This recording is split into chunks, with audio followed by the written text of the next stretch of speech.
Oke, kita langsung mulai saja ya, sambil menunggu teman-temannya yang lain.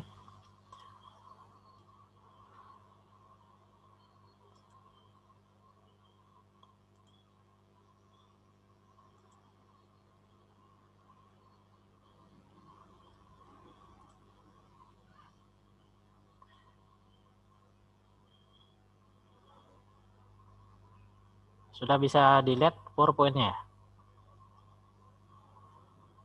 Sudah? Belum, Pak. Belum, Pak. Belum, Pak. Belum.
Sudah terlihat? Belum. Belum ya? Belum, Pak. Belum, Pak. Belum. Ngebug. Tes 1 2 3 tes.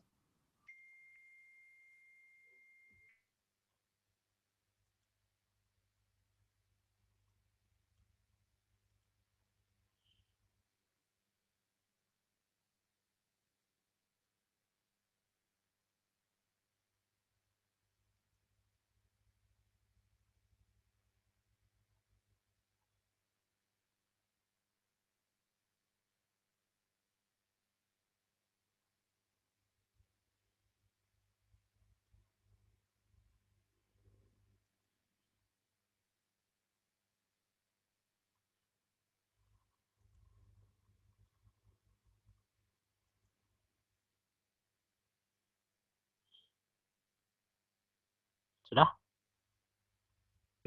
Sudah, Pak. Sudah. Nah, baik, kita akan lanjutkan kembali materinya.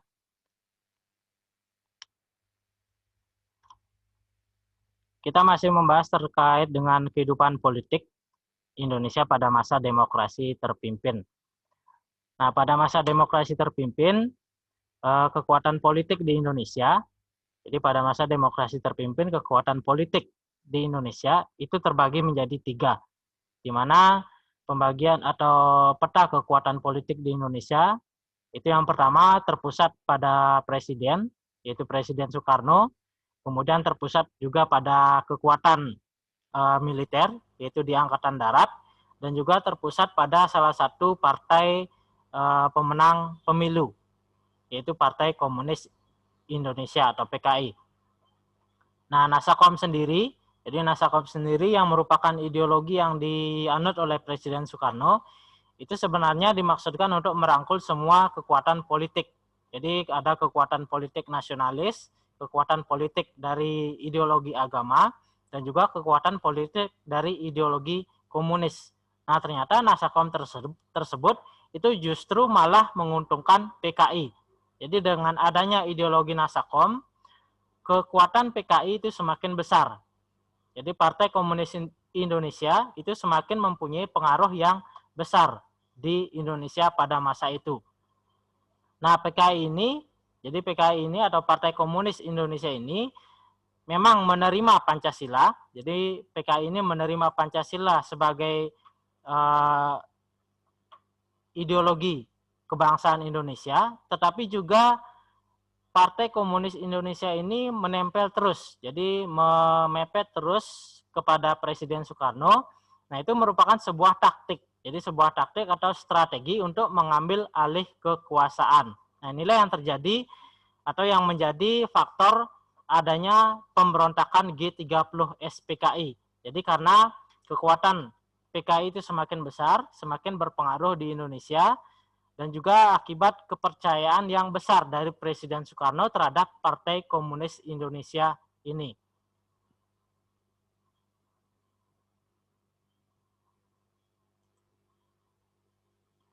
Nah, itu sedikit materi pengantar mengenai kehidupan politik Indonesia pada masa demokrasi terpimpin. Nah, sebelum kita lanjutkan ke sesi diskusi, ada pertanyaan mungkin terkait dengan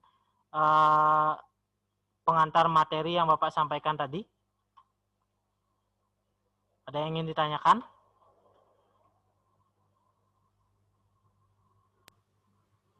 Ada? Izin Pak bertanya. Ya, silakan.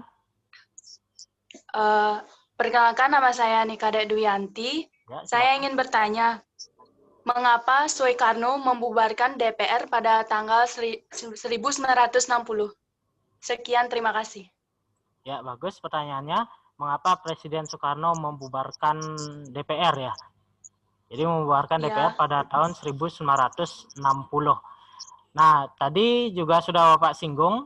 Jadi pembubaran DPR atau konstituante yang dilakukan oleh Presiden Soekarno itu ada kaitannya dengan dekret presiden yang dikeluarkan oleh Presiden Soekarno pada tanggal 5 Juli 1959. Nah, itu salah satu penyebabnya.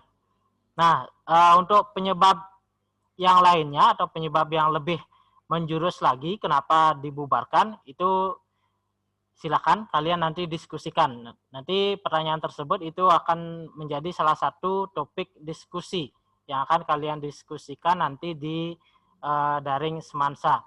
Nah, jadi untuk jawaban lebih jelas dari pertanyaan tadi, itu Bapak simpan dulu. Itu nanti kita Bapak akan paparkan lebih jelas dari pertanyaan tersebut. Nah, untuk kegiatan berikutnya, kalian akan Bapak arahkan menuju daring sekolah, daring Semansa, untuk melaksanakan diskusi kelompok. Nah, di daring Semansa, itu juga sudah Bapak bagikan kelompok. Jadi, sudah terlihat daringnya? Sudah. Nah, di daring Semansa, ini adalah sudah Bapak bagikan materi. Jadi materi yang Bapak tadi sampaikan sebagai pengantar. Jadi ini video yang tadi Bapak sampaikan di awal, kemudian PowerPoint materi. Nah, ini bisa kalian buka kembali untuk melihat video yang lengkap dan juga materi yang Bapak tampilkan di PowerPoint tadi. Kalau misalkan tadi terlewatkan dalam menyimak atau mencatat. Nah, kemudian untuk diskusinya itu juga sudah Bapak bagikan kelompok. Jadi kelompoknya masih Bapak pertahankan kelompok yang minggu lalu. Hanya saja nama kelompoknya diubah. Jadi kelompok 1 itu adalah kelompok Ali Sastro Mijoyo. Itu mendiskusikan tentang bagaimana reaksi para tokoh politik setelah DPR dibubarkan. Kemudian kelompok 2 itulah kelompok Juanda.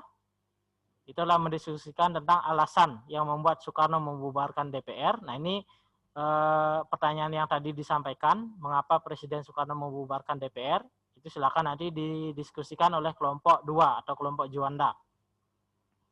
Kemudian kelompok 3 itu adalah kelompok Natsir. Diskusinya itu sudah, topik diskusinya sudah ada. Kemudian kelompok 4 itu adalah kelompok Sukiman. Itu mendiskusikan tentang posisi politik Presiden Soekarno pada masa demokrasi terpimpin. Dan yang terakhir adalah kelompok 5, yaitu kelompok Wilopo. Nah, ini mendiskusikan tentang pertanyaan yang muncul di awal tadi, yaitu terkait dengan bagaimana keterkaitan antara peristiwa G30 SPKI dengan politik Indonesia pada masa demokrasi terpimpin.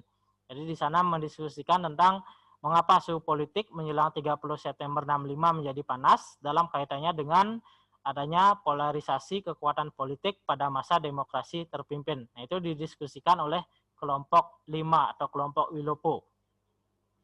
Nah, itu adalah pembagian kelompok untuk diskusi pada pembelajaran hari ini. Nah, sekarang silakan kalian langsung menuju ke daring Semansa untuk melaksanakan diskusi kelompok di sana. Nah, diskusinya silakan kalian laksanakan selama kurang lebih 30 menit. Nah, untuk diskusinya, Bapak lihat juga sudah dilaksanakan dari kemarin ya, karena memang untuk sesi diskusi sudah Bapak buka dari kemarin. Jadi untuk diskusi hari ini kita akan langsung penguatan. Jadi penguatan terhadap hasil diskusi atau presentasi terhadap hasil diskusi.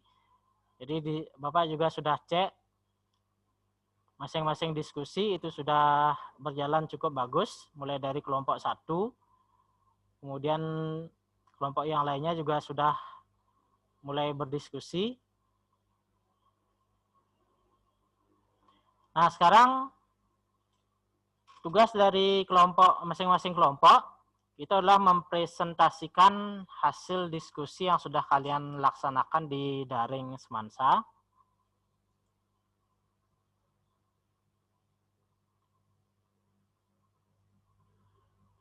Nah, untuk kelompok yang pertama, Bapak minta perwakilan dari kelompok 2. Perwakilan dari kelompok 2 atau kelompok Juanda, apakah ada yang hadir di sini?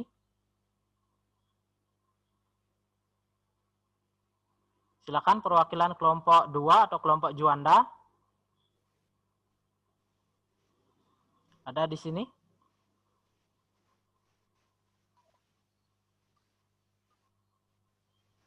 Kelompok 2 ini mendapatkan topik terkait dengan alasan yang membuat Soekarno membubarkan DPR pada tahun 60. Jadi pertanyaan yang disampaikan tadi. Silakan, siapa kelompok 2 di sini?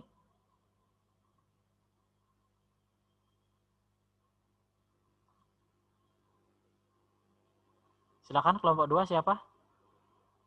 Yang mau berbicara di unmute dulu.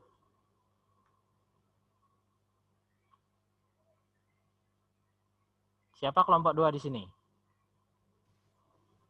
Saya, Pak, saya.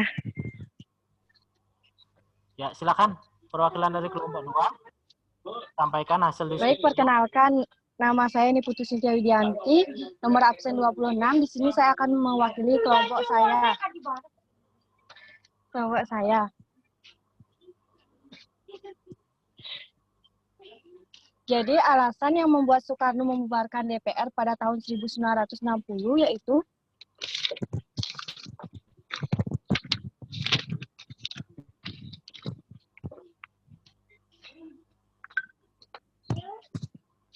konflik terbuka antara DPR dan Presiden akhirnya terjadi ketika DPR menolak rencana anggaran belanja negara tahun 1960 yang diajukan oleh pemerintah.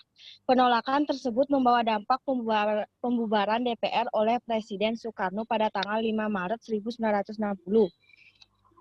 Dia kemudian mendirikan DPR gotong royong.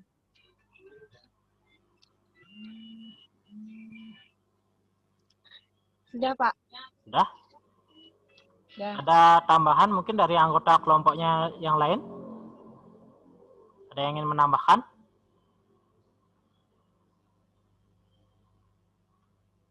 Tidak ada. Nah, dari kelompok lain mungkin ada pertanyaan terkait presentasi dari kelompok 2. Silakan kalau ada yang ingin bertanya. Jadi kelompok 2 ini mendiskusikan tentang alasan yang membuat Presiden Soekarno membubarkan DPR pada tahun 1960. Ada yang ingin ditanyakan atau ada yang ingin kurang jelas? Ada?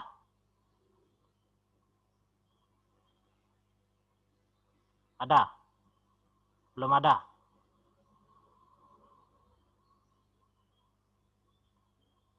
Nah, kalau tidak ada pertanyaan untuk kelompok 2, Bapak lanjutkan ke kelompok berikutnya. Bapak minta dari kelompok 5. Kelompok 5 itu adalah kelompok Wilopo.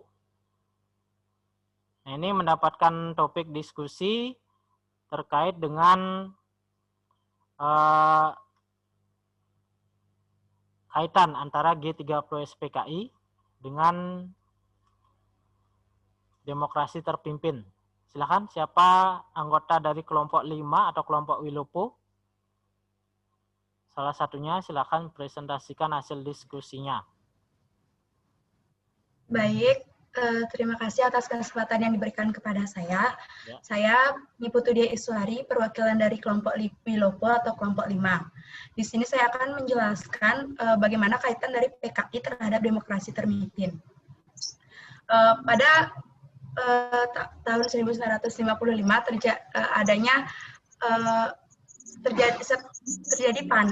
terjadi keadaan panas dalam politik karena di sini terjadi sengketa antara TNI dan juga PKI, di mana PKI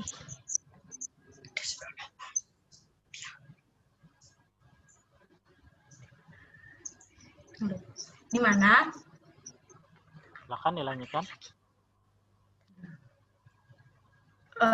Di mana pada saat ini juga terjadinya kekosongan kekuasaan. Pada saat itu Soekarno sakit, sehingga terjadi kekosongan kekuasaan.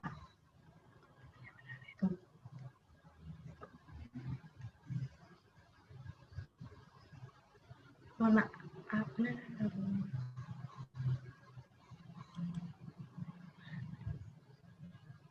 Mohon maaf Pak, saya ulang.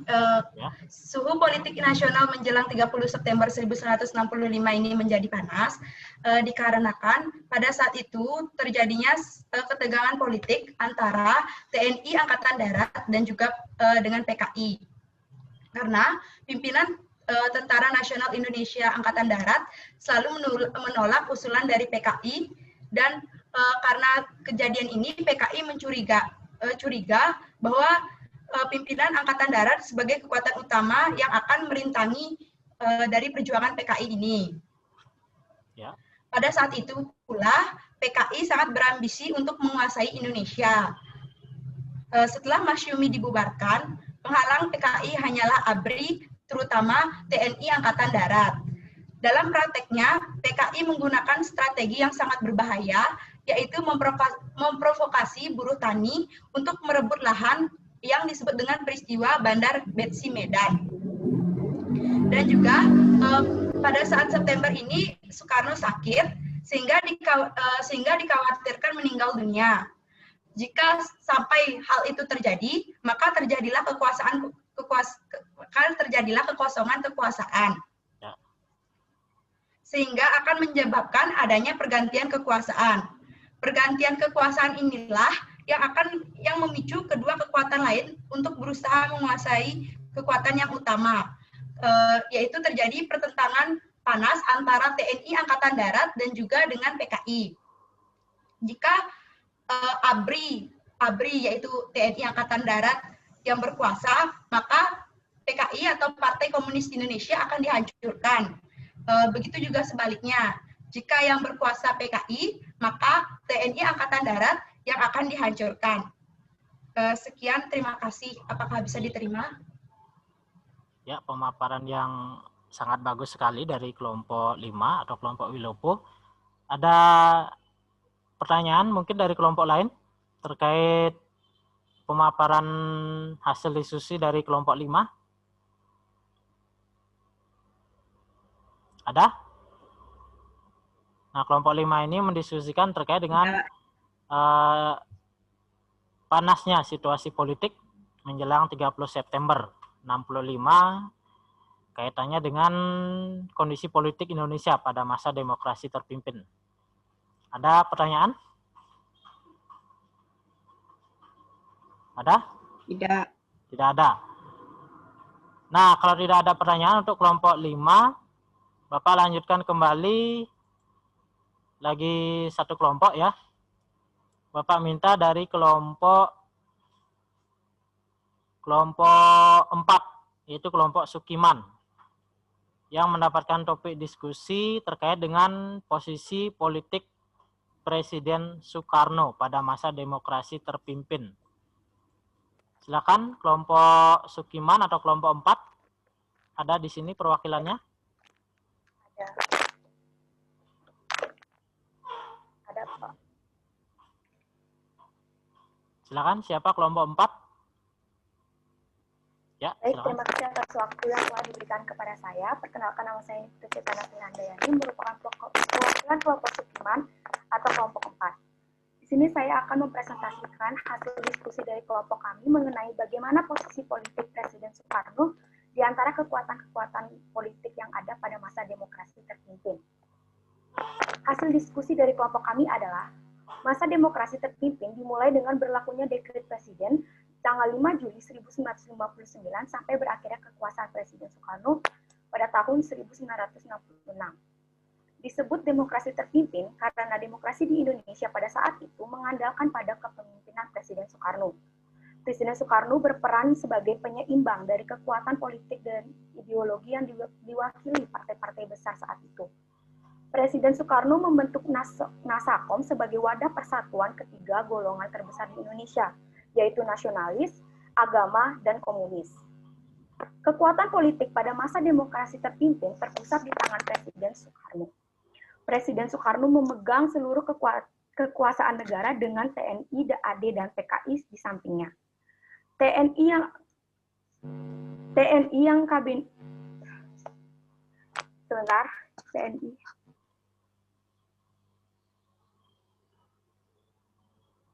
TNI yang sejak Kabinet Juanda diberlakukan SOB, kemudian semenjak Juanda diberlakukan SOB. Kemudian pemberontakan PRRI dan Persmesta pada tahun 1958 mulai memainkan peranan penting dalam bidang politik. Menguatnya pengaruh TNI AD membuat Presiden Soekarno berusaha menekan pengaruh dari TNI AD, terutama Nasution dengan dua taktik, yaitu Soekarno berusaha mendapat dukungan partai-partai politik yang berpusat di Jawa, terutama PKI, dan merangkul angkatan-angkatan bersenjata lainnya, terutama Angkatan Udara. Kekuatan politik baru lainnya adalah PKI. PKI sebagai partai yang bangkit kembali pada tahun 1952 dari puing-puing pemberontakan Madiun pada tahun 1948. PKI kemudian muncul menjadi kekuatan baru dalam pemilihan umum 1955. Dengan menerima penetapan Presiden nomor 7 tahun 1959, partai ini mendapat tempat dalam konstelasi politik baru. Kemudian dengan menyokong gagasan Nasakom dari Presiden Soekarno, PKI dapat memperkuat kedudukannya. Sejak saat itu PKI berusaha menyaingi TNI dengan memanfaatkan dukungan yang diberikan oleh Soekarno untuk menekan pengaruh TNI AD. PKI berusaha mendapatkan citra yang positif di depan Presiden Soekarno. PKI menerapkan strategi menempel pada Presiden Soekarno. Sekian dari presentasi dari saya. Apabila ada salah kata, mohon maaf. Apakah ada pertanyaan? Ya, bagus. Dari kelompok 4. Ada pertanyaan dari kelompok lain? Cukup jelas? Tidak, cukup jelas. Nah, baik. Untuk presentasinya, Bapak rasa sudah cukup. Jadi masing-masing kelompok sudah memahami apa yang menjadi topik dari masing-masing diskusi. Nah, Bapak akan ulas sedikit terkait dengan beberapa topik diskusi yang sudah dipresentasikan tadi. Yang pertama terkait dengan alasan Presiden Soekarno membubarkan DPR. Itu sudah jelas. Jadi alasan utama yang membuat Presiden membubarkan DPR itu adalah karena ditolaknya rancangan anggaran belanja negara pada tahun 1960. Jadi itu adalah alasan utama kenapa Presiden Soekarno membubarkan DPR. Jadi karena Presiden itu menolak anggaran rencana belanja negara atau RAPBN yang diajukan oleh DPR pada tahun 1960. Sehingga penolakan tersebut berujung pada pembubaran DPR. Nah, selanjutnya topik berikutnya akan Bapak ulas sedikit, yaitu terkait dengan panasnya situasi politik menjelang 30 September. Nah, itu diakibatkan karena pada saat itu PKI semakin kuat posisinya dan juga pengaruhnya di Indonesia sehingga mempengaruhi kekuatan-kekuatan politik yang lainnya, termasuk juga kekuatan politik dari Presiden Soekarno dan juga kekuatan politik dari militer, khususnya Angkatan Darat. Nah, ini terlebih lagi akibat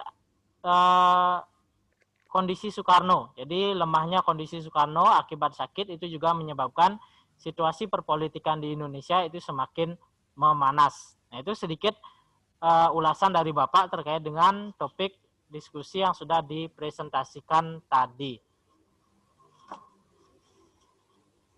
Ada pertanyaan sebelum Bapak lanjutkan kembali? Ada? Tidak ada? Tidak. Tidak. Baik. Kalau tidak ada pertanyaan untuk kegiatan diskusi dan juga presentasi hari ini Bapak cukupkan. Nah, untuk menutup pembelajaran hari ini, kira-kira ada dari kalian yang bisa menyimpulkan pembelajaran hari ini? Ada? Saya, Pak. Ya, silakan Winnie. Ya, kesimpulan yang dapat saya peroleh yaitu dinamika politik yang terjadi pada masa demokrasi terpimpin antara lain diwarnai dengan tampilnya dua kekuatan politik di Indonesia yang saling bersaing, yaitu PKI dan Angkatan Darat. Ya, kesimpulan yang singkat, jelas, dan juga padat. Jadi sudah materi yang tadi Bapak sampaikan. Ada yang ingin menyimpulkan lagi? Ada? Tidak ada. Nah, kemudian dari pembelajaran tadi, nilai-nilai apa yang bisa kalian ambil dari pembelajaran tadi? Atau Bapak ingin kalian merefleksikan pembelajaran tadi? Ada? Yang ingin menyampaikan refleksinya? Pak. Ya, silakan, Cetana.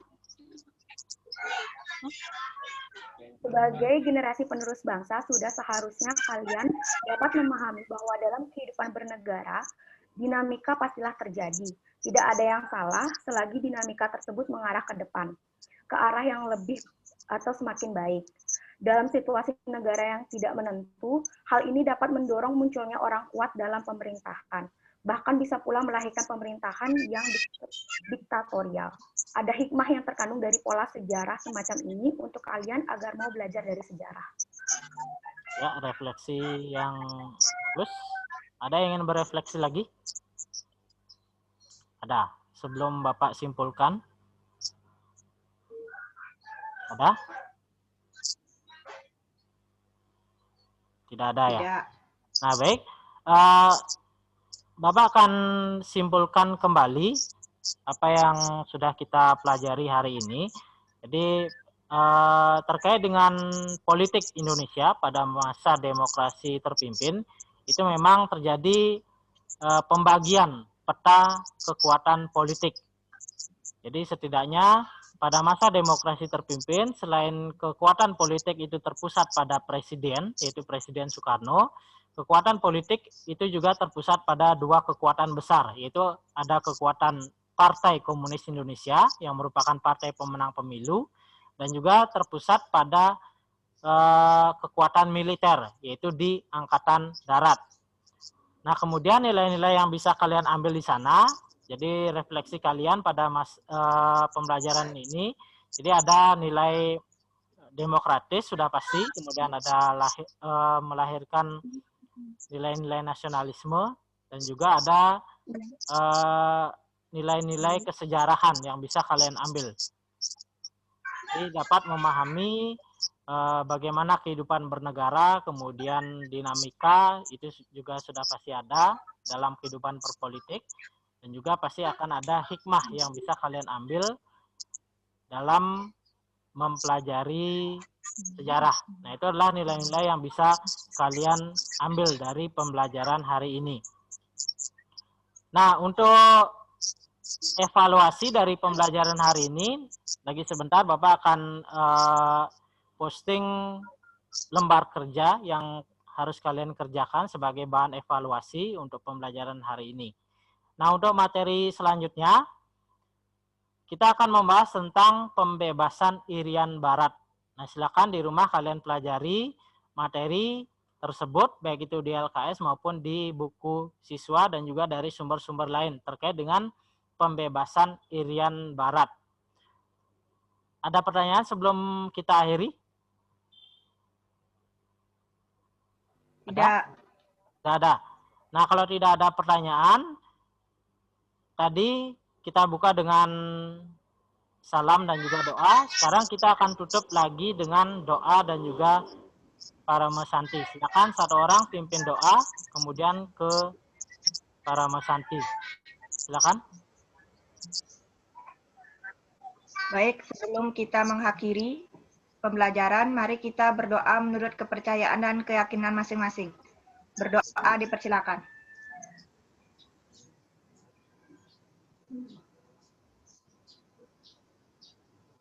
Berdoa selesai.